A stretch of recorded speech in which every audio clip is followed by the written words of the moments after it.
Some women carry a secret they don't even know they have. And yet, it's the one thing that makes a man unable to forget them. Not because of beauty, not because of charm, but because something deep in him, something older than words, it can't let it go. And here's the strange part: he might never admit it. Not to you, not even to himself. He'll tell you it was timing, or chemistry, or that you were just different. But if you've ever felt a man drawn to you in a way you couldn't explain, if you've ever seen that flicker in his eyes, like he's looking at you but remembering something, this is what I'm talking about. I want you to imagine this. You're sitting across from someone you love, maybe in a coffee shop, maybe on the edge of your bed at night. There's a quiet in the air. You're not talking. You're not performing. You're not even trying to impress him. And in that silence, you see his shoulders drop, his face soften, as if for a brief second he can breathe differently around you. He might look away. He might change the subject. But deep down, you know something just happened. That is the moment that has nothing to do with perfection and everything to do with this one trait. I'm not here to tell you how to play games. I'm not here to give you tricks or lines or masks to wear. What I'm about to share isn't about pretending to be someone else. It's about understanding the quiet truth inside you that men respond to, even if they'll never say out loud why they're drawn to it. And once you see it, you can't unsee it. Because here's the reality. Most of us have been taught to chase love by becoming what we think someone wants. We shapeshift, we shrink, we decorate ourselves with versions of what the world calls desirable. But all that does is exhaust you and blur the one thing that actually pulls the right person toward you. And I know you've been told it's your looks, or your kindness, or how good you are. But that's not it. Not the thing he can't resist. When you finally stop trying to be lovable and start being you, in the most unguarded way, you tap into something rare. And it doesn't just attract men. It calms them. It unsettles them. It stays with them. Carl Jung once hinted at this force, not in the glossy language of romance, but in the deep, unspoken psychology of what we long for in another person. And even though he lived in another time, he understood something about the human heart that's still true today. There is a part of us that recognizes home when we feel it, even in the body of a stranger. That's what we're going to explore together, not in theory, but in the way it actually feels in real life. I want you to feel like I'm speaking directly to you, because maybe right now, you need someone to remind you that you don't have to become more to be wanted. You have to become real.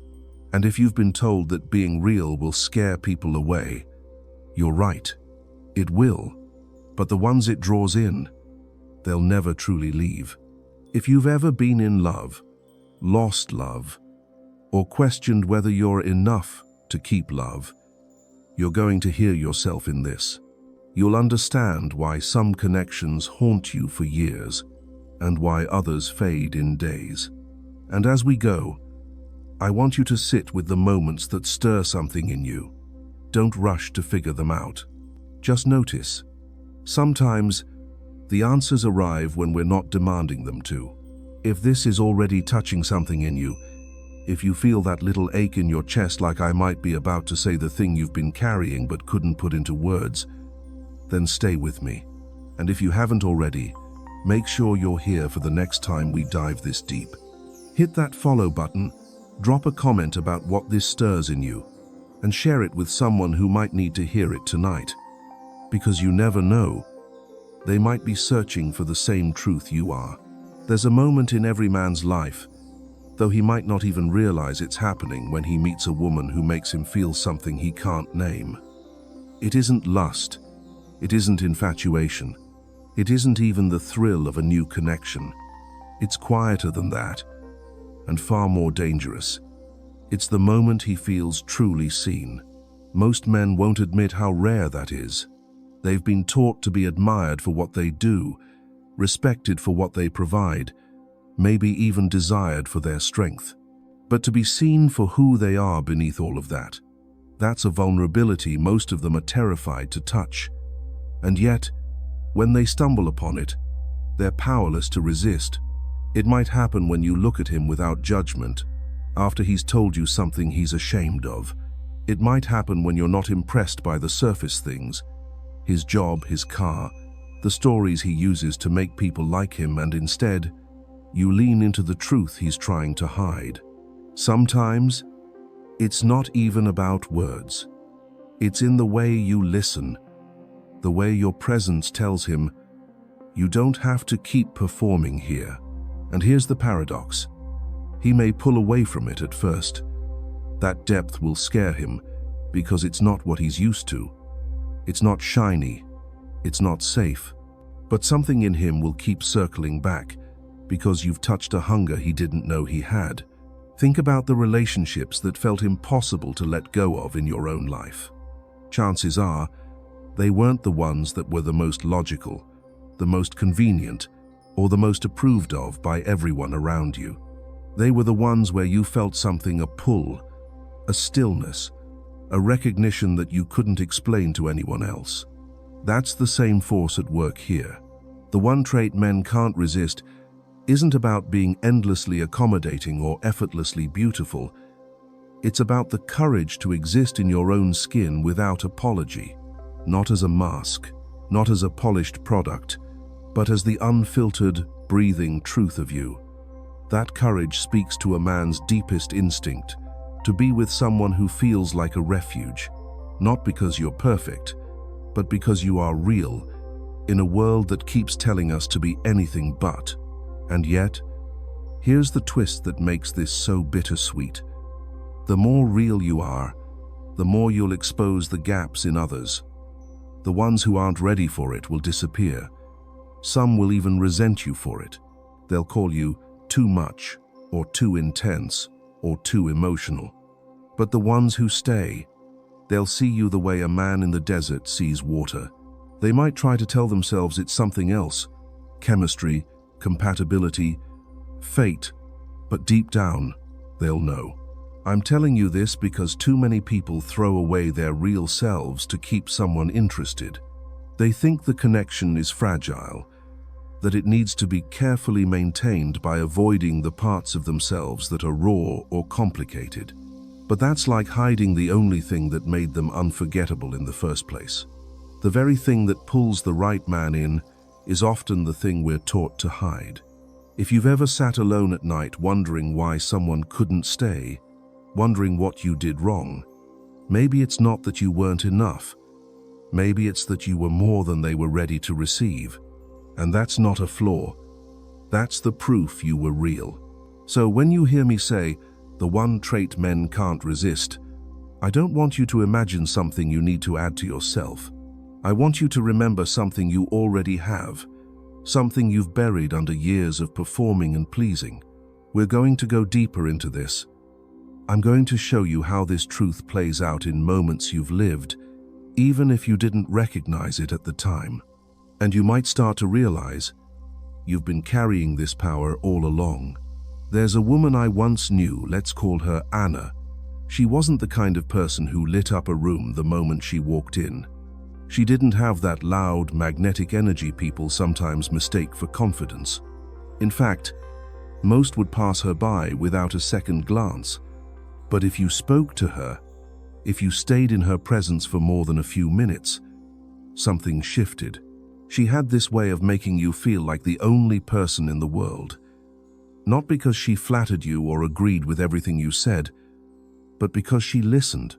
Not the polite, half-distracted kind of listening people give when they're waiting for their turn to talk, but the kind that sinks into your words like they're worth holding. She didn't rush to fill silences. She didn't try to fix you. She let you be as you were. There was a man in her life, someone who had always been admired for his success, his charisma, his ability to control a room. He'd had relationships before, plenty of them, but they never seemed to stick. He told me once that with most women, he felt like he was constantly on stage, even in private. But with Anna, something strange happened. He could set the mask down. He didn't have to keep being the man who has it all together. Around her, his laughter was unpolished. His stories didn't need to be impressive. His pain didn't have to be hidden. He couldn't explain it, but he was drawn back to her again and again. Not because she made life easier, not because she fit some checklist, but because she made him feel like himself in a way the world never had. And that's the thing about this trait. It isn't about seduction in the traditional sense.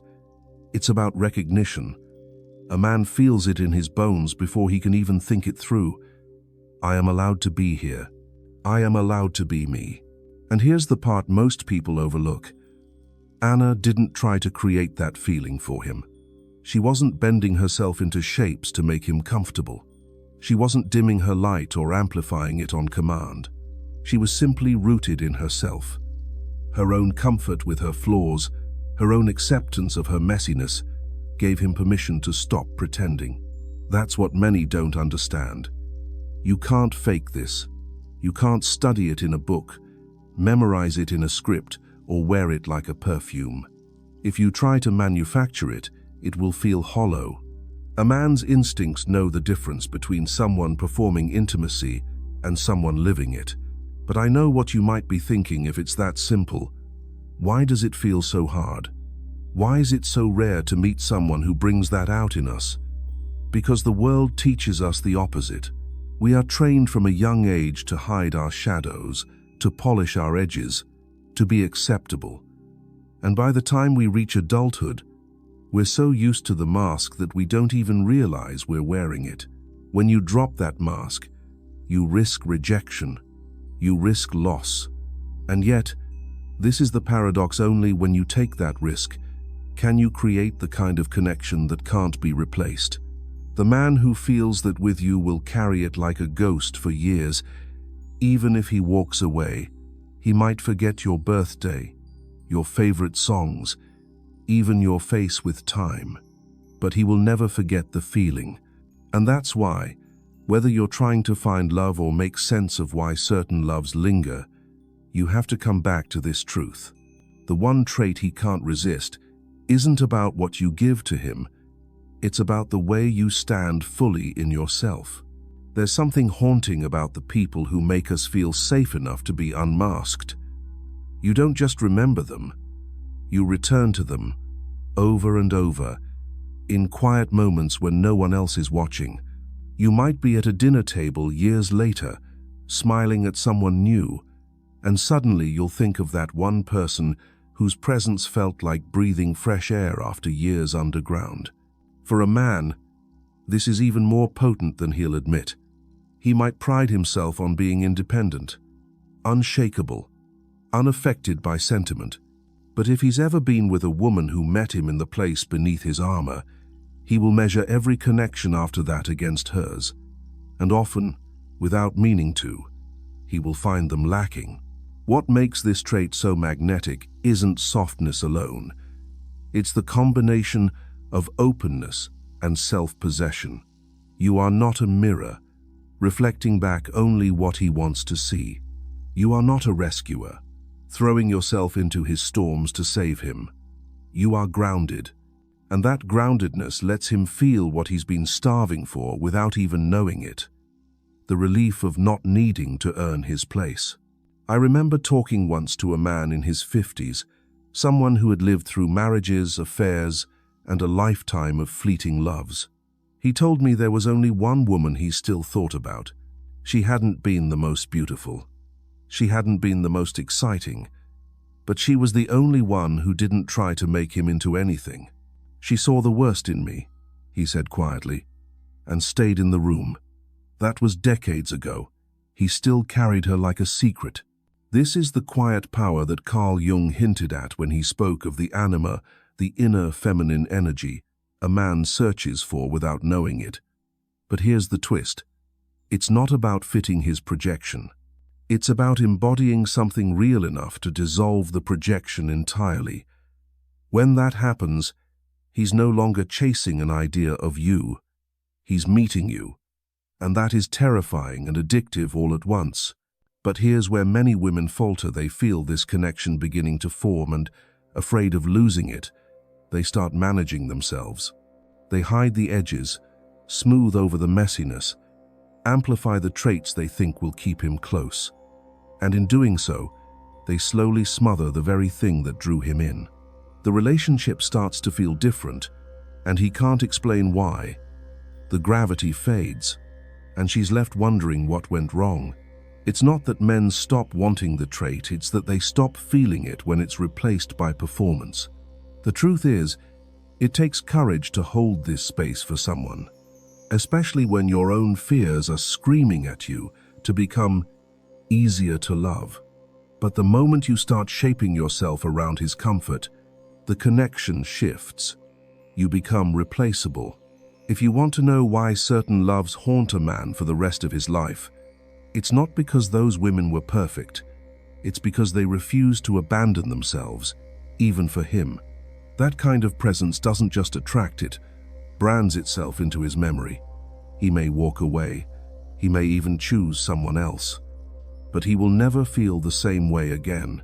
And if you've been on the other side of this, if you've loved someone who kept circling back but never fully stayed, you know the ache it leaves behind. But what if that ache isn't a sign you weren't enough? What if it's proof that you were unforgettable? Some men will spend their whole lives searching for that feeling again, even if they don't know that's what they're doing. They'll date, they'll marry, they'll have children, they'll fill their days with noise and achievement, but in the quiet, when the house is dark and the phone is silent, they'll remember. Not the details of your face or the sound of your laugh, though those might come in flashes, but the way they felt in your presence. That's the ghost they can't shake. And here's the cruel beauty of it. You can't chase this trait. You can't hunt it down in other people, and you can't force yourself to be it for someone else. The more you try to be the one he can't forget, the further you drift from the authenticity that makes it real. It's not a performance. It's an unguarded state of being, and the irony is that you often don't even realize you're offering it when you are. This is why some of the most unforgettable connections happen when you're not trying to impress. Maybe you're sitting on a kitchen floor at 2 in the morning, wearing the same sweater you've had for years, talking about things you've never said out loud before.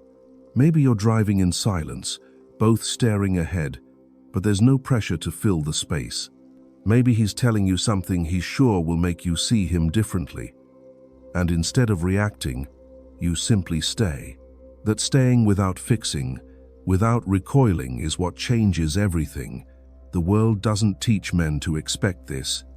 Most of them grow up bracing for judgment, for the silent withdrawal of love if they fail to perform. Even in relationships, they often stay in a kind of low-level performance mode, charming, competent, invulnerable, because it feels safer than the risk of being truly known. So when they meet someone who drops all the conditions and simply meets them as they are, the ground shifts beneath them. But here's where it gets complicated sometimes.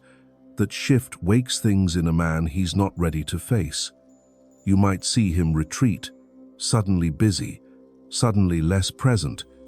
You might think you did something wrong. In reality, you touched a part of him that terrifies him because it's too honest, too exposed. Some men will lean into it, others will run from it. The trait itself doesn't guarantee they'll stay. It guarantees they'll never forget. I've seen it happen so many times. Years later, they'll find a way to reach out. A message, a chance encounter, a story passed through a mutual friend. They'll test the waters, not even knowing what they're looking for, just wanting to feel that again. But if you've stayed true to yourself, you won't need to prove anything. You'll already know you weren't just someone he dated. You were the place where he could lay his armor down. And maybe that's the real point of all this. Not to become unforgettable for someone else, but to realize that being rooted in yourself is what makes you magnetic in the first place. Whether they stay or not becomes secondary. Because when you live this way, you don't just hold space for others, you hold space for yourself. And that is a love no one can take away from you. There's a reason the memory of a woman like that doesn't fade. It's because she wasn't a chapter in his story. She was a mirror to his truth. And truth has a way of echoing, even in the most crowded of rooms, even in the most distant of years. I once spoke to a man who admitted that he still thought about someone from his 20s, a woman he had only dated for a few months. He couldn't remember her birthday or the color of her eyes without thinking hard, but he could remember exactly how he felt lying next to her on a rainy afternoon, the way she didn't rush him, the way she made space for his silence without reaching to fill it. I didn't have to be anyone with her, he told me, his voice low, almost guilty, and I've never had that since. He was married now, decades into another life, but there was an ache in his voice when he spoke about her. An ache that came from knowing he'd left something behind he couldn't replace. That's the thing no one tells you when a man meets that kind of presence. It imprints on him. Even if he walks away, even if he builds an entirely new life, there will be nights when he can't sleep, when he'll close his eyes and feel the weight of what he once held. And it's not always longing for you specifically, it's longing for who he was when he was with you. But this isn't about romanticizing men who couldn't stay. It's about understanding your own power in the moments you were fully yourself. Because the trait he can't resist isn't some mystical quality you have to discover, it's already there. It's the part of you that isn't performing, the part that doesn't calculate, the part that isn't bending to earn love. It's the part of you that exists even when no one's watching. And here's where the paradox becomes even sharper. The moment you try to hold on to someone by amplifying that trait, you lose it.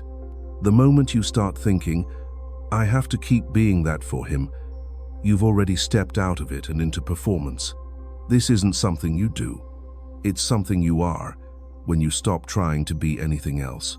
The real challenge isn't in attracting someone with this energy, it's in keeping yourself there when fear creeps in. Fear of loss, fear of rejection, fear that being fully yourself will make them turn away. And yes, sometimes it will. But the ones who are ready, the ones who are searching for something deeper, even if they can't name it, will find themselves unable to walk away from it for long. So maybe the deeper question isn't, how do I make him stay? Maybe it's, how do I keep choosing myself, even when he leaves? Because here's the truth.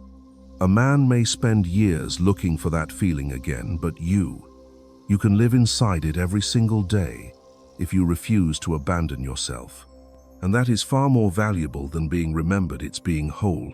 I've seen women lose themselves chasing the echo of that connection, trying to recreate it in someone who was never capable of meeting them there. They remember the way he looked at them in those rare, unguarded moments, and they think, if I can just get back to that, everything will be okay. But here's what's hard to accept sometimes, that look wasn't about you becoming anything more.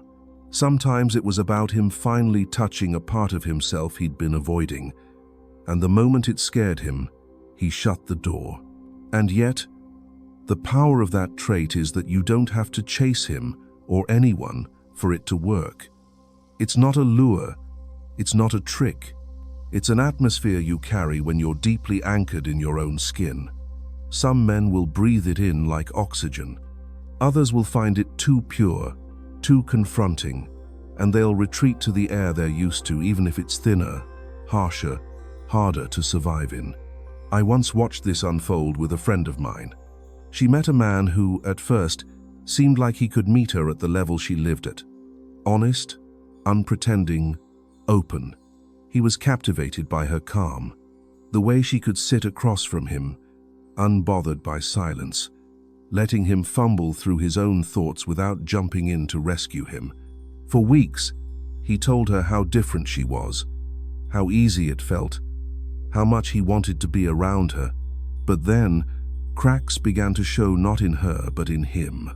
The more he relaxed, the more his own fears rose to the surface. Old wounds, buried shame, pieces of himself he'd kept hidden.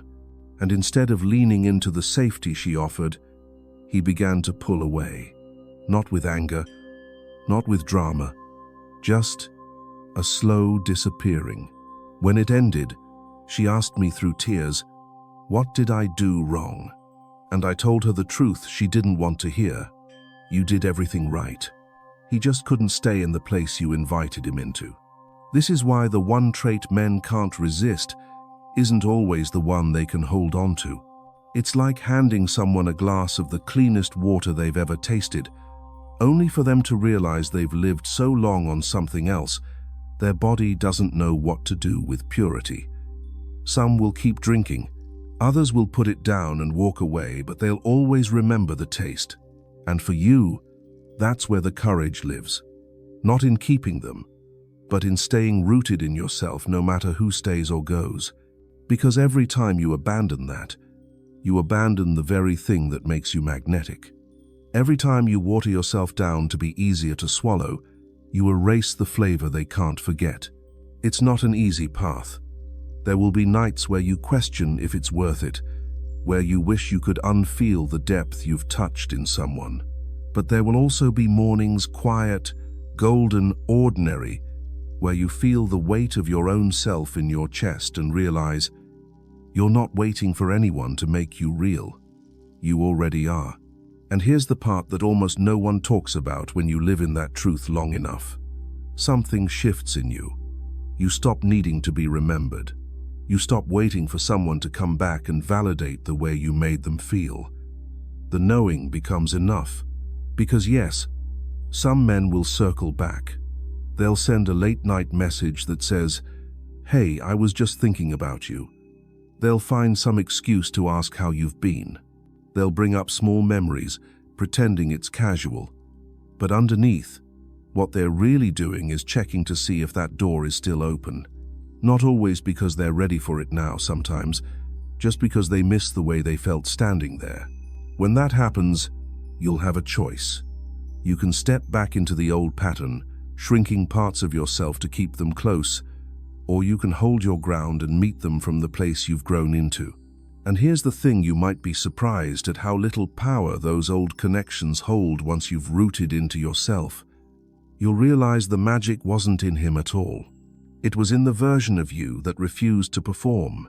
I've seen women take that realization and transform their entire lives. They stop bending themselves into shapes that feel unnatural. They stop chasing people who can only meet them halfway. They begin to attract those who aren't afraid of the unpolished, unfiltered truth. And slowly, the ache of being too much starts to fade, replaced by the peace of knowing they were simply themselves all along. The irony is, that's when the right kind of man shows up, the one who doesn't just feel safe with you, but who stays in that safety. He doesn't need to run from it because he's ready to live there too. And when that happens, the trait that once felt like a risk suddenly feels like a home you're both building together. But whether or not that man arrives, your life is already full. Because this trait isn't a hook for someone else, it's a foundation for you.